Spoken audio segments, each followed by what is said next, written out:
6 armed men had a nun on her knees in the red dust outside Moab. This story is inspired by the American frontier and blends historical settings with fictional characters. It is created for storytelling and reflection. Nothing here is presented as a documented historical record. One of them held a Colt peacemaker. Another had a Winchester aimed at her back. Her hands were tied. Her prayer was almost finished. And the man riding down from the canyon rim had only one bad knee, one tired horse, and a gun he wished he never had to use again. In the American West, that made him an old man with borrowed time. This is not a story about killing. It is a story about mercy, courage, and what happens when greedy men mistake kindness for weakness. A lone rider sat atop a buckskin horse. They stood near the edge of a jagged, crumbling cliff. His name was Jedediah Blackwood. He was a man who looked like he had been carved out of the canyon walls. His face was a map of hard miles and buried friends. He was a survivor of the great die-up of '87. He wore a faded poncho. It had survived more winters than most young guns ever would. A wide-brimmed hat, shaded eyes that had forgotten how to blink at danger. Those eyes were the color of cold flint. They had seen too much to fear another gun. Jedediah was 46 years old. In the American West, now that was an old age for a man who carried a gun. Most men of his trade are buried in shallow graves by 30. He was not looking for a fight that afternoon. The world had seen enough of his violence, but the desert has a way of leading a man. Jedediah pulled his horse to a slow, rhythmic stop. The animal huffed. The horse blew out a long, tired breath. Dust drifted from its nostrils. Jedediah looked down into a shallow basin. It was a bowl of red dust and ancient, silent sandstone. 6 men stood around a large, flat rock. They were not travelers. They were predators. They were the kind of men the law ignored because it was too busy being bought. In the center of their circle was a woman. She was dressed in the dark habit of a nun. The black cloth was covered in the white, alkaline dust of the trail. Her name was Sister Maria. She was not crying. She was not screaming for mercy from men who had none. She stood there with her head bowed. Her hands were bound tightly behind her back with coarse hemp. The rope bit into her wrists until they bled. One of the thugs stepped forward. He was a man with a jagged scar across his nose. He laughed a dry, rattling laugh. It sounded like a snake in the brush. He shoved her hard. He forced her to her knees on the burning stone. Jedediah felt a coldness in his chest. It was a coldness the Utah sun could not reach. It was the old iron in his soul beginning to stir. He did not rush. Anger's a fire that burns out too fast, and he needed the steady, focused heat of a furnace. He did not shout. He simply guided his horse down the narrow, rocky trail. The sound of hooves against stone echoed. It rang through the canyon like the ticking of a doomsday clock. The 6 men turned as one. Their laughter died in their throats. Their hands drifted toward their holsters. It was a practiced, ugly motion. It was the reflex of the wicked. The leader of the pack was a man named Colton Vance. He was young. He was arrogant. He wore a silver spur that jingled with every arrogant step. He thought that jingle made him a king of the dirt. He looked at Jedediah. He saw only an old man on a tired horse. He saw a relic of a time that was rapidly passing. "Get lost, old man," Colton shouted. "Get lost, old man. Walk away. Nobody's going to remember your name." Jedediah did not stop. The horse kept its steady, inevitable pace. He rode until he was 20 feet away. He looked at Sister Maria. He saw the bruises on her thin wrists. He saw the quiet, terrifying strength in her eyes. She looked at him. She did not see a savior. She saw a man who knew the exact weight of a human soul. "Ma'am's trying to pray," Jedediah said. "And you boys are interrupting?" The 6 thugs laughed again. But the laughter was different this time, and it was forced. It was a way to hide the sudden chill crawling up their spines. "Walk away while you still have lungs to breathe," Colton said. His thumb brushed the hammer of his revolver. The click was loud in the breathless canyon. "You are outnumbered.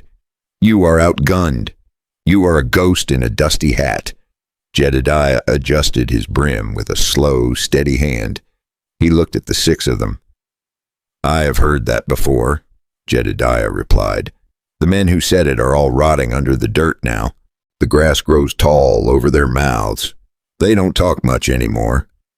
Colton's smile vanished like smoke. The air in the canyon went perfectly still. The wind died. Even the hawks stopped circling in the blue vault above. The world held its breath. One more step and we fill you with lead. A thug with a red beard growled. He was shaking. His hand was twitching near his gun. He was the one who would break first.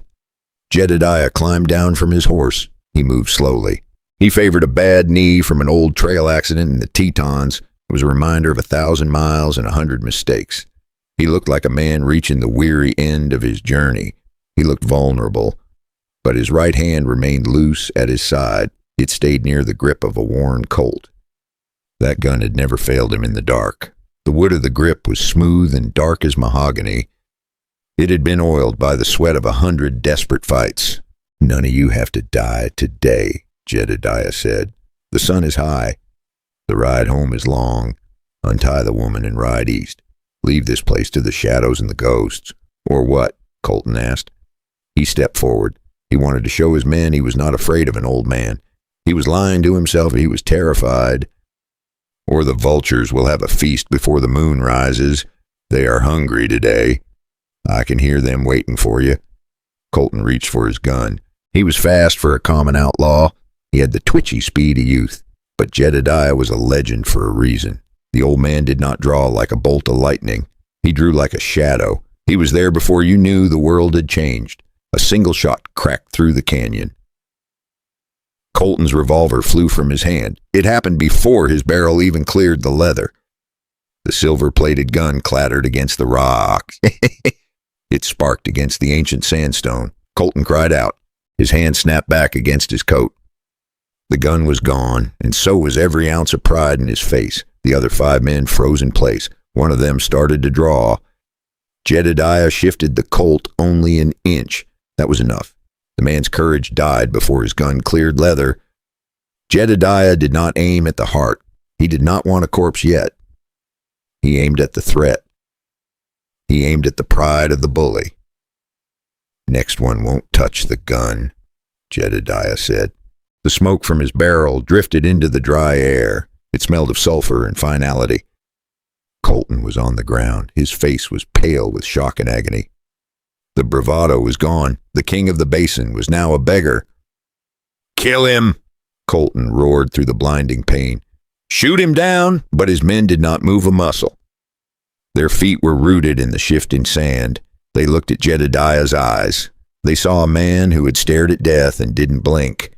They saw the way he stood. He was perfectly balanced. He was ready for the end. He was a predator standing among scavengers. "I will count to 3, Jedediah said. The hammer of his Colt clicked back. The sound was like a bone snapping in the quiet. 1, the man with the red beard looked at his friends. He saw their courage melting away. It was like ice dropped into a roaring furnace. He saw the sweat pouring down their brows. 2, Jedediah's finger tightened on the cold trigger. The tension was a physical weight in the air. It pressed down on their chest. The thugs turned as one. They ran for their horses. They stumbled over the rocks in their haste. They did not look back. They did not care about Colton anymore. Honor does not exist among the wicked. They only cared about the monster in the poncho. They spurred their horses hard. They vanished into a thick, suffocating cloud of red dust. Jedediah watched them go.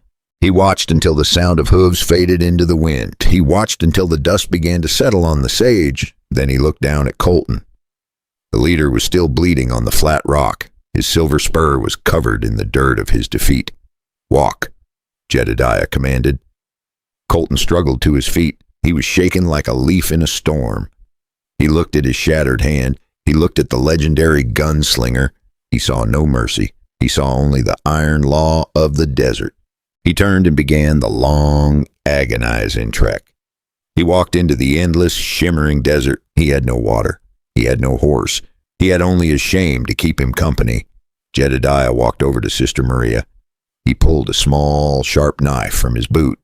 He knelt beside her. He cut her bonds with a steady hand. The rope fell away in useless pieces. It left raw, red marks on her pale skin. "Thank you, traveler," she whispered. Her voice was soft as a breeze, but it carried the weight of a cathedral bell. It was the voice of a woman who had seen the abyss and returned. "I am Jedediah," he said simply. He didn't need titles. He didn't need the world's praise. "I am Sister Maria," she replied. She rubbed her sore wrists. "And I am carrying something that men will kill for." She did not say it like a frightened woman. She said it like someone who had already chosen the cost. "If they take these papers," she whispered, "those children lose their roof before winter." Jedediah looked at her. He saw the small leather pouch. It was hidden beneath the heavy folds of her habit. It was heavy. It was vital. "The desert is no place for a woman of God to be alone," he said. He offered her his hand. It was calloused. It was strong as oak. "I was not alone," she said. She looked at the vast, uncaring blue sky. "But I'm glad he sent you. He works in mysterious ways. Sometimes he sends a man with a gun to do his work." Jedediah led her to his horse. He helped her up into the saddle. He knew the world had not finished with them yet. The thugs would return. Men like Colton Vance do not forget humiliation. It festers like an open wound in the soul. They would find their courage in a bottle of rot gut. They would seek out reinforcements from the gutters of Moab. They would come back with more guns. They would come back with more hate. And worse than them, Marshall Miller would come. Colton Vance was only the teeth. Miller was the jaw behind them. He wore a badge in daylight and sold justice after dark. "We must move," Jedediah said. He took the reins in his hand. "Moab is 20 miles away." "I cannot go to Moab," she said. Her face was grim. "The law there is bought by the railroad. The law there is paid for in blood. It belongs to the men who want me dead." Jedediah stopped in his tracks. He looked at her closely. "Who is chasing you, sister? Tell me the absolute truth of it." "The railroad men," she said. "They want the valley. They want the water rights. And the man who leads them wears a badge. Marshall Miller of Grand County." Jedediah let out a long, weary breath. He knew that name well. He knew that man's history. Miller wore a star made of silver, but he served only the gold in his pocket.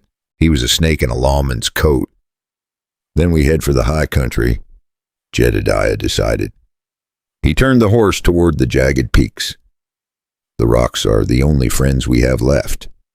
They do not take bribes. They do not tell lies to the innocent." They began their long journey. Jedediah walked. He led the horse by the bridle. The nun sat tall and silent in the saddle. He watched the ridges above them with a hawk's intensity. He watched the way the wind moved the sagebrush. He knew the wolves were already tracking their scent. They were out there in the growing dark.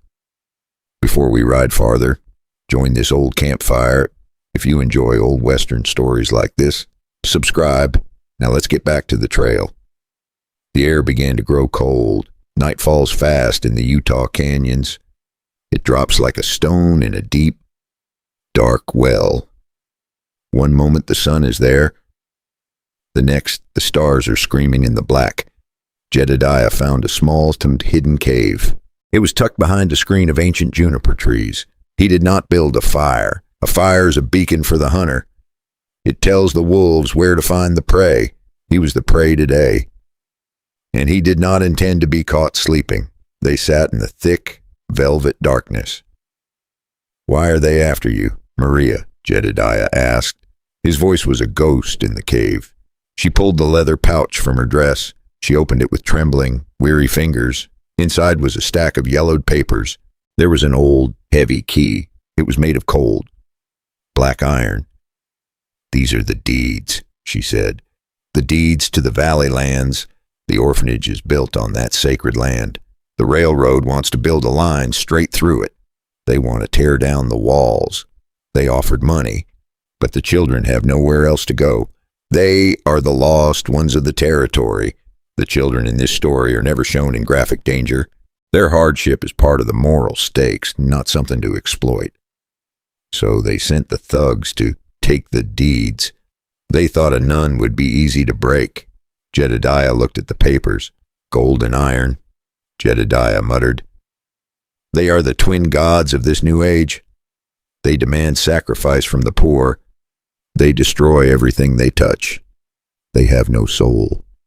My father was a gunslinger too, Maria said quietly. She looked into the deep shadows of the cave. He told me things about the world. He told me that men with guns are simple. They are either protectors or they are predators. There is nothing in between for a man, a lad. Which one are you? Jedediah. They were the hands of a man who had worked hard at death. I have been both, he admitted. The truth was heavy in his mouth. I have hunted for sport. I have guarded for pay. But lately, I am just a man. I am a man trying to find a quiet place to rest. I am tired of the noise of the world. You saved me today, she said. You stood between me and the dark. That is the work of a protector. That is the work of a righteous man. Jedediah didn't answer her. He didn't know much about God. He knew about the wind. He knew about the trajectory of lead. He stood up. He walked to the mouth of the cave. He looked out at the jagged horizon. He saw a light on a distant ridge. It was a small, flickering campfire. Then he saw another to the north, then another to the south. They were being systematically surrounded. The circle was closing. Marshal Miller had called in his deputies. He had called in the local bounty hunters. They were treating this like a frontier sport. They were hunting a lone wolf. They are coming, Jedediah said. His voice was flat and hard. How many? Maria asked. She stood up beside him.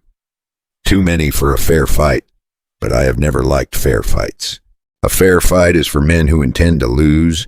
He began to prepare for the end. He checked his Winchester. The action was smooth as silk. He counted his remaining cartridges. He felt the weight of each one. He only had 20 rounds left. 20 chances to live, 20 chances to die. He looked at the terrain. The cave had only one entrance. It was a natural trap. If they stayed, they would be smoked out like rats. If they stayed, they would be dead by the dawn. We leave the horse, Jedediah said. It pained his heart to say it. The buckskin was his only true friend. We must climb the chimney of the rock. He pointed to a narrow cleft in the ceiling. It was a crack in the ancient sandstone. It led straight up to the top of the mesa. It was a vertical, punishing climb. It was a climb that would break a young man's spirit. Jedediah helped Maria up. He placed her feet in the small notches. His bad knee screamed with every movement. It was a sharp bite in agony. His lungs burned. Felt like he was breathing hot ash, but he didn't stop. Old men are like ancient oaks. They do not bend easily. They do not break until the very end. They finally reached the top. The sun began to peek over the jagged horizon. It was a sliver of fire on the edge of the world. The mesa was flat and barren. It was covered in gray, stunted sagebrush. It offered no real cover for a man, and it was a stage for a final act. Below them, they could hear the shouts. They heard the men entering the cave. They heard the roar of frustrated anger. The hunters found the nest empty. They are coming up the back trail, Maria said. She pointed to the far slope. A dozen riders were spiraling up the path. The dust from their horses rose in the morning air. At the front was a man in a black duster. It was Marshal Miller. He carried a long-range Sharps rifle, the buffalo gun. It was famous for reaching farther than most rifles on the frontier. Jedediah knelt in the red, cold dirt. He felt the wind on his face. He tasted the dry, metallic air. He aimed his Winchester. The first shot took the hat off Miller's head. It was near 250 yards. It was still the kind of shot men argued about in saloons for years. The riders scrambled in panic. They dove from their saddles. They sought cover behind the sparse rocks. Jedediah Blackwood, Miller's voice echoed. It was full of righteous rage. I know it's you. I know your coward style. You're an old dog with no teeth left. You're a relic of a dead past. Give me the nuns, give me the deeds, and I'll let you ride away into the sunset. Jedediah did not answer. He did not waste his breath on a liar. He fired again. The bullet hit a horse's saddle horn. The metal shrieked in the air. But he was running out of time. And he was running out of precious bullets. He had 5 rounds left in the magazine. His knee was swelling. His hands were steady, but his breath was getting thin. Age does not leave a man in one day. It takes him one step at a time. Stay behind that rock, Jedediah told Maria. He pointed to a large, ancient boulder. No matter what happens here, do not move. Do not look. Jedediah, you can't fight them all, she said. Her eyes were filled with tears. There are too many of them. Watch me, he replied. He stood up. He walked out into the wide open. He walked into the center of the mesa. The sun was at his back. The deputies looked up from the rocks. Miller raised his Sharps rifle. He took his time. He aimed at Jedediah's broad chest. Final chance, Jedediah. Drop the gun. Jedediah drew both of his revolvers. He didn't fire at the men. He knew their families in town. He knew they were just following a bad man's orders. He fired at the dry brush. He fired at the oil canteens on their saddles. The mesa erupted in flames. The dry sage caught fire instantly. The oil splashed across the dry brush. The flames spread instantly. Thick, black smoke filled the morning air. The horses panicked. They bucked and reared in the heat, in the confusion. Jedediah moved. He stumbled once. His bad knee nearly folded under him. A splinter of rock sliced across his cheek. Warm blood ran down into his beard. He barely noticed. For one ugly second, the old man almost went down. He was a ghost in the black smoke. He was a spirit of the mesa. He didn't shoot to kill. He shot to disarm. He fired low. He struck rock near their boots.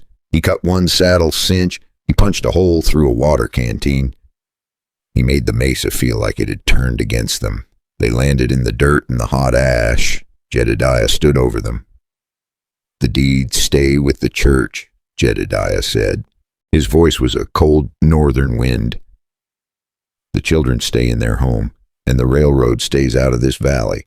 If I see a track laid, I will come for you. And next time, I may not be so patient. Marshal Miller looked at his empty hands. His Sharps rifle lay broken across the rock. He looked at his men groaning in the red dust. They were utterly defeated. The fire was spreading behind them. Their horses were scattered. Their water was leaking into the dirt. A fight can turn on courage. A retreat turns on common sense. They were broken by one old man. He looked at the legendary gunslinger. He saw a relic that still had a sharp edge. You're a dead man. Jedediah, Miller hissed. He spat on the dry ground. The law will hunt you forever. The law will never sleep until you're dead. The law has been hunting me since before you were born, Jedediah said. He didn't blink an eye. It hasn't caught me yet, and it won't be you who catches me today. He turned his back on them. It was the ultimate insult. He walked back to Maria. She stood up from the rock. She looked at the carnage and the smoke. She saw the men crawling away. She looked at the man who had protected her soul. Is it over? She asked. She was shaking with relief. For now, he said.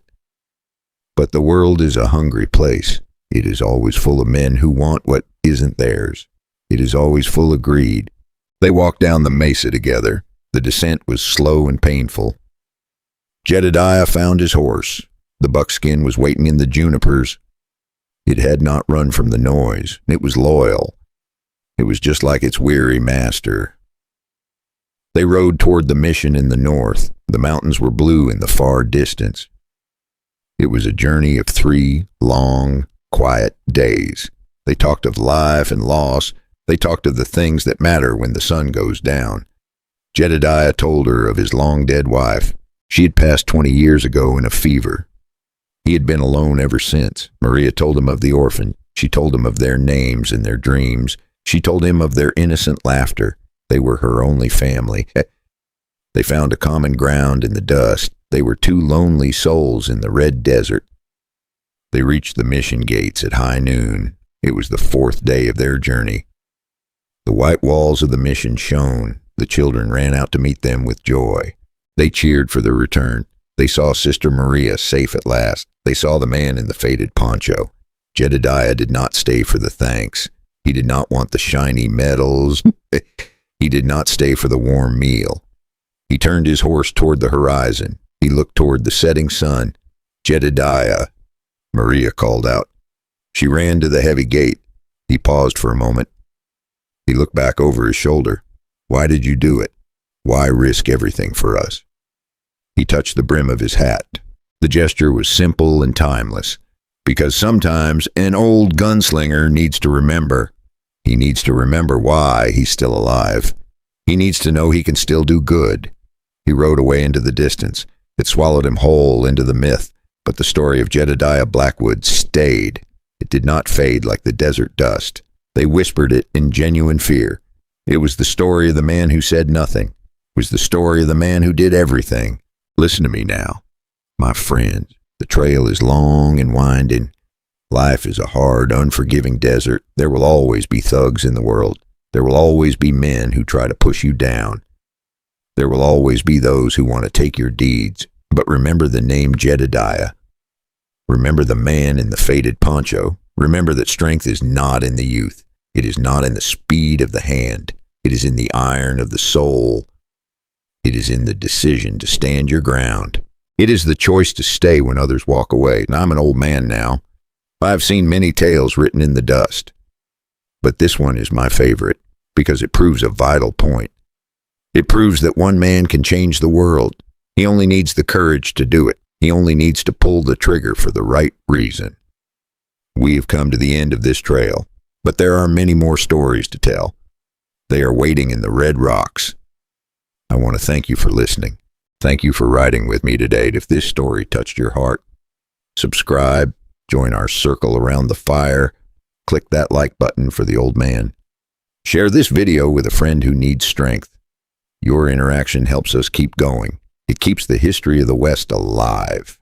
In our next video, we will go deeper. We will tell the story of a hidden gold mine. We will speak of a map that led to madness. It is a tale of pure greed. It is a tale of ghosts in the hills. It is a tale of a woman who sought revenge. You do not want to miss that journey. The trail gets darker there. Until then, keep your powder dry. Keep your eyes on the horizon. Never let the thugs tell you where to walk. Never let them take your land or your pride. This is the old man. I am signing off from the red rocks of Moab. God bless you. God bless the West. Ride on. My friends, the horizon is waiting for you. Ride on.